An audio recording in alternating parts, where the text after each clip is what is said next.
Welcome to Coffee with Viking. I am Mike. Cheers.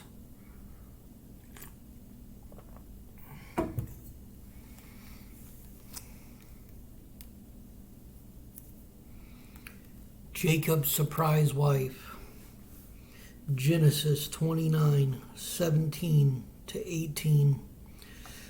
There was no sparkle in Leah's eyes, but Rachel had a beautiful figure and a lovely face.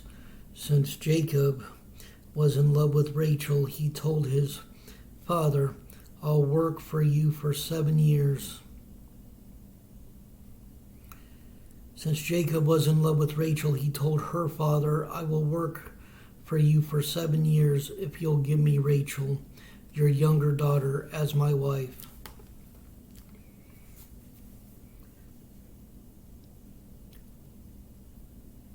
Back in Jacob's world, women used to be looked at as property.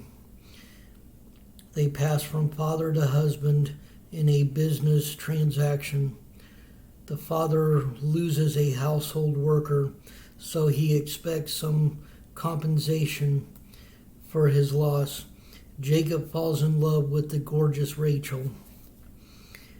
She's his first cousin and Laban's number 2 daughter.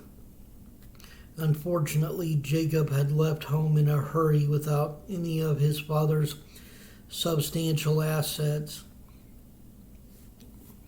most of which had 4 legs and 8 grass. So Jacob offers to work 7 years for Laban as payment for Rachel. It's a deal. 7 years later, Jacob gets the surprise of his life, the surprise of his wife, and the morning of the first day of the rest of his life as a married man. Jacob wakes up in bed with the wrong woman, Leah. How Jacob manages to get through the wedding ceremony, the dinner party, and the night of lovemaking without taking a look at his surprise bride is a wonder. This might suggest a nighttime ceremony, a thick veil over the bride, and a lot of wine inside the groom. Sober by sunrise, Jacob storms off to Laban, the cheat who cheated a cheater.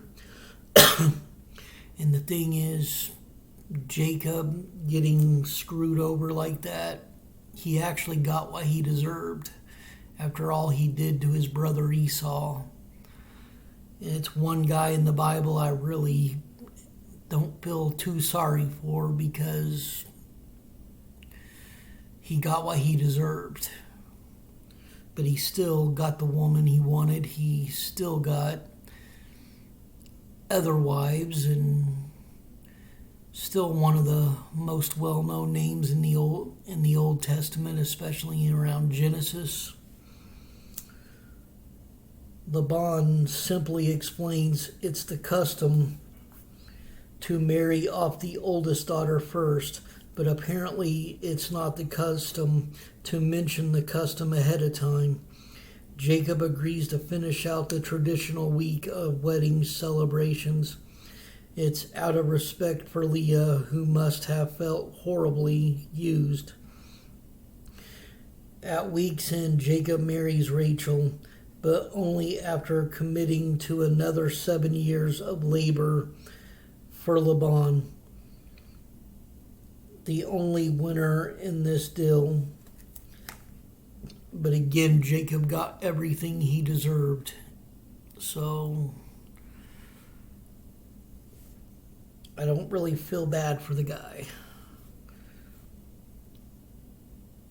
And on this side note, Mrs. Beauty and Mrs. Beast. Jacob worked 7 years for the privilege of marrying Rachel, a beautiful young woman. But Rachel's father pulls a wedding day switcheroo. Jacob wakes up the next morning with Rachel's older sister Leah. She has weak or glazed over eyes. Though scholars aren't sure what to make of that. Whatever it means, it seems intended as the flip side of Rachel's description. If Rachel's the beauty, Leah's the beast. There's a...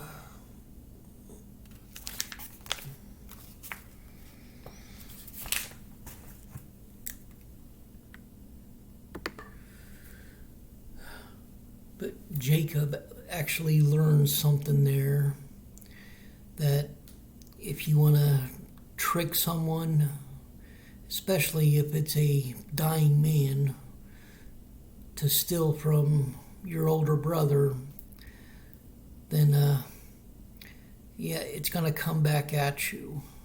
It always does.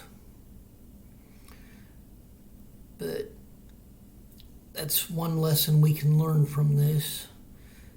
But in the end, we also see that it worked out for Jacob. So I'm thinking he learned his lesson, that, God helped him learn his lesson, and that he grew.